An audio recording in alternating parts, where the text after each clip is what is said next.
Dito. 9. Night. Cloud, 3 pieces. Dalawa na agad yung ibibigay natin. Para sakto, 3. Refreshing sa kwarto. Pantale, kuha tayo ng 2 turtle. Another day, another curtain. Alam niyo na siguro kung anong gagawin natin ngayon. Pipili na tayo ng lucky buyer for today. Tara. Sir, anong lucky number natin for today? 9. 9. 1, 2, 3, 4, 5, 6, 7, 8, and 9. So, ito siya na pagigitnaan ng dalawang malaking order.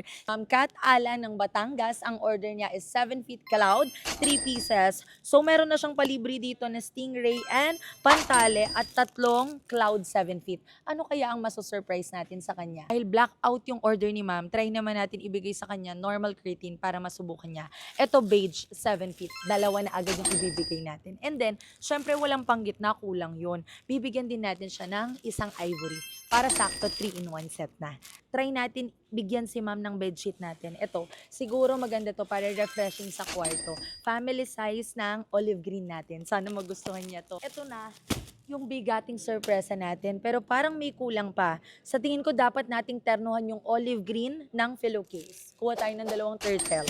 Ayan, complete pack na. Balutin na natin to. Tara.